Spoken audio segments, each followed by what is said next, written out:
Hello, welcome to the workbench.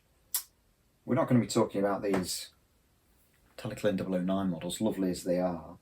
Today I'm going to introduce my latest Hifi Micro layout, which is actually up behind me here, subtitled A Winter's Day, inspired by Severn Beach and some photos I'd seen on one of the Facebook groups for British Rail in the 1980s, some lovely black and white evocative photos, and obviously experiences myself of walking alongside railway lines along river estuaries and along the coast, and that feel of the strong wind on those days where your cheeks start to burn, and I suppose it's an opportunity as well to try out some ideas I had around winter scenery and colour temperature in terms of the lighting. I know some people like to build sort of small test pieces, say this sort of size, to try out their ideas on. They might be track or scenery, and I've done it myself as well in the past. I've built something using Code 55 rail to test it out for ideas I had for HO scale and ballasting techniques. And whilst my good friend Chris does this a lot, and he recycles them. He actually strips them down afterwards and recycles them. But I found I tend to hold on to these things, and they also have limited sort of use beyond the actual test itself. So it's not a lot more work to turn those test pieces into finished items like this project here, and that gives us the chance to live with it a bit longer, evaluate it over a longer period, perhaps enjoy the scene as well. So I mean, it's not of absolute utmost importance if things don't quite work out, because you've not spent a lot of time and energy on it. Perhaps even things are easy to correct on a small scale. But through that process of getting to where you want to with the experiment, you quite often have got to a point where you might have emotionally finished with it, but it's actually pretty much complete, and that's the case here with this. So what I'm going to do is I'm going to get it off the IKEA shelf there, bring it down to the desk so we can take a look at it in closer detail. I'll talk to you about some of those methods and ideas I had and what I wanted to achieve. I'll leave it up to you to decide whether I've managed that. If you've got any thoughts or comments or ideas, obviously, please do leave them as on this video, and I will try and get back to you. But I'll bring the camera a bit closer, and let's take a look.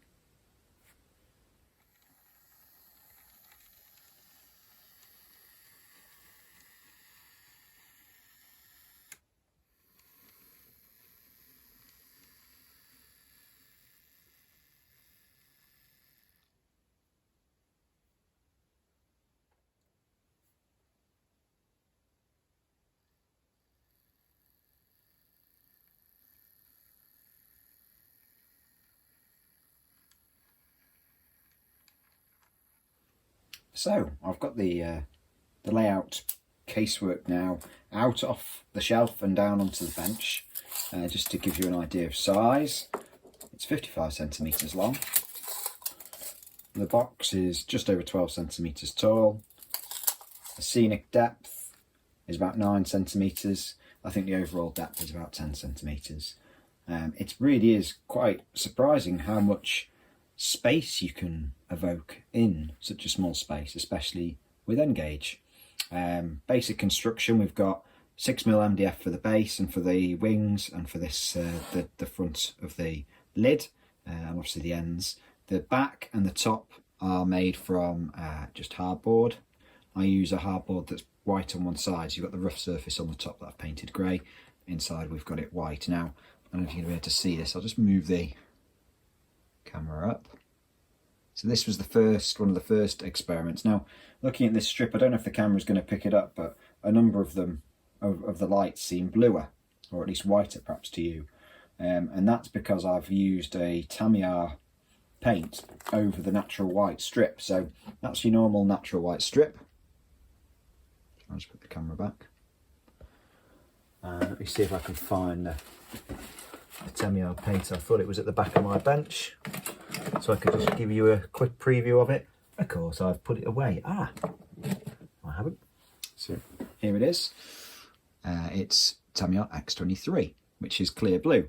And I've used that to paint over some of the lenses on the strip itself of the LEDs, and that's given it this lovely cool temperature. It's really knocked back the yellow and made the scene feel a lot colder. And it's something you could modulate, because if you noticed then, I hadn't done every light. I started off doing a couple and I added a bit more. And I think actually you could use it to modulate the light, especially in these small spaces, quite neatly. So it's definitely something worth considering. So there isn't much to this in terms of the scenery. We've got just a straight piece of track. It's British fine scale code 40 bullhead that's been painted and weathered before the track was ballasted, and the scenery is largely static grass with usually 2mm fibres. There's a few areas where there's a bit longer. I use some Woodland Scenics earth blend at the base underneath the static grass, but also I've used some earth coloured foliage, well not foliage, it's ground, it's the coarse foam here at the front. I don't know if you can see that there, where it's slightly longer, and that just gives some variation. So when you add the static grass, you get like the tufty grass that you look, and that was something I learnt on a previous experiment. If you flick back, you might find in a Slass, a small project that was also built on one of these shelves. Whilst we're in this position, we can see some of the other features. We've got this fence down the back.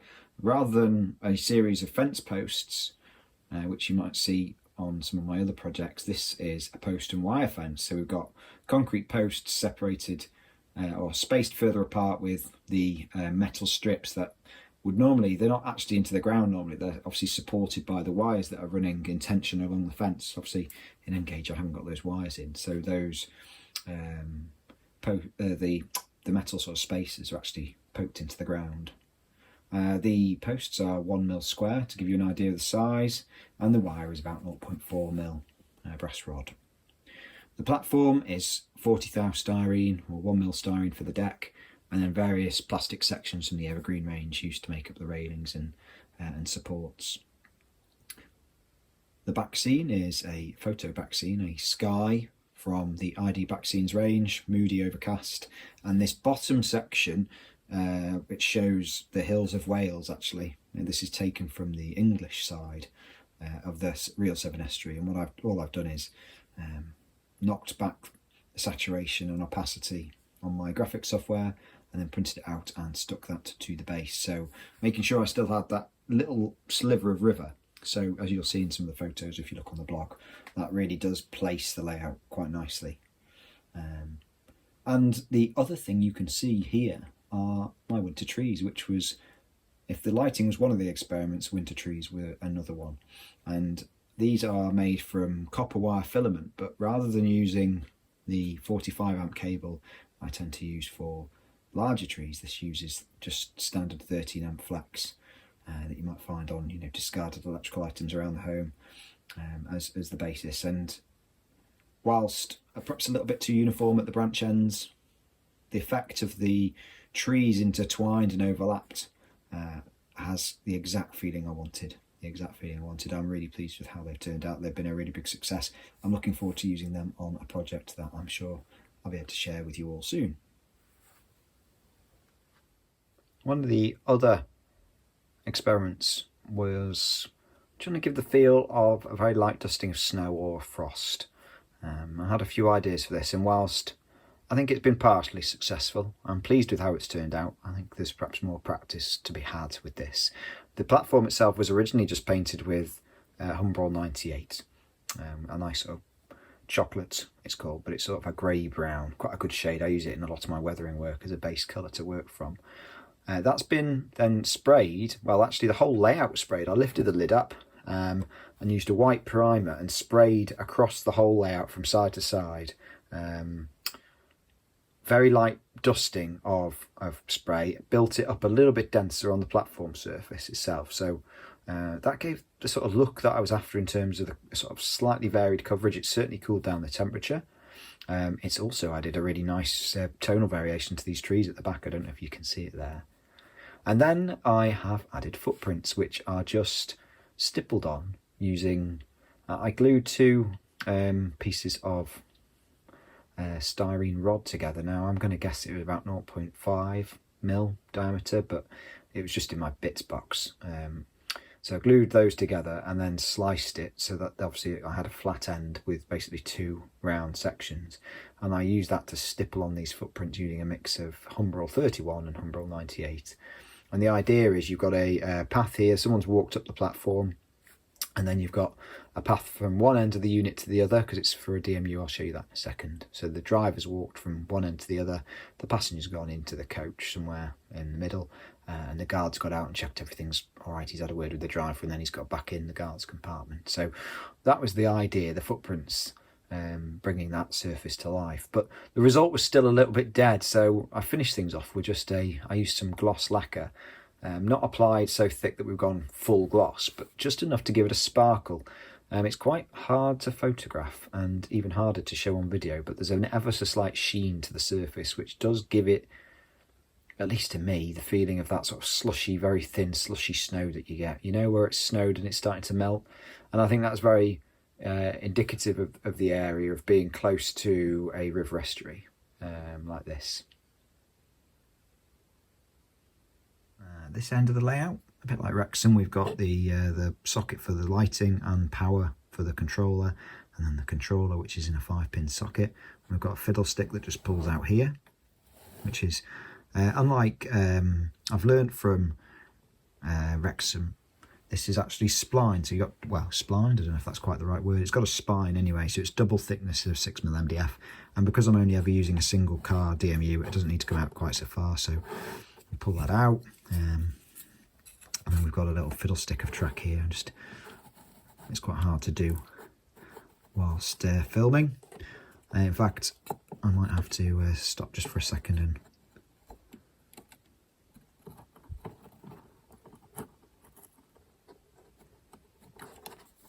and you can do this whilst it's on the shelf as well. So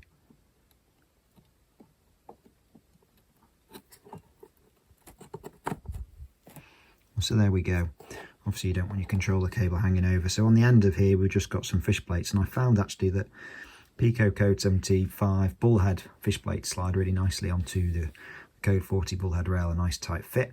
If you crimp it, it's even tighter, and it gives just enough electrical continuity. They don't slide around, and they overlap then onto the rails that stick out from the end of the layout. It doesn't need to be any more complicated than that for the frequency of use it gets.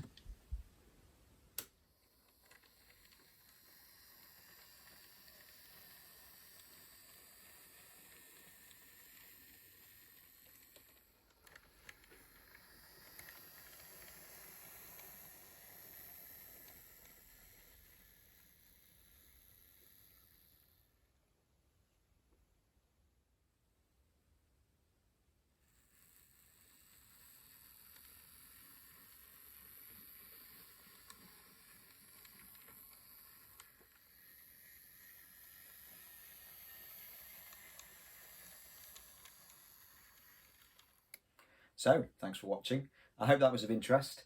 I do recognise that these sort of video overviews of these layouts perhaps follow a similar format. I hope the fresh content makes them interesting, and obviously I appreciate you taking time out of your day to watch them.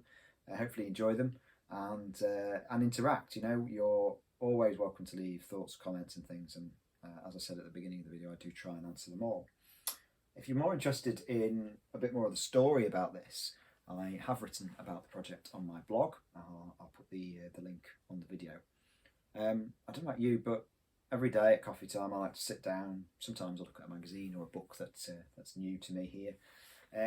Other times it's a chance to catch up on friends' blogs. You know, the written form offers us a lot more than just the sort of video format, and I really do enjoy writing the blog every day. So perhaps adding the opportunity to check in on my own blog to your daily routine is something you'd consider. So as I say, the links in the information. Thanks again anyway for watching, and hopefully we'll see you all again soon.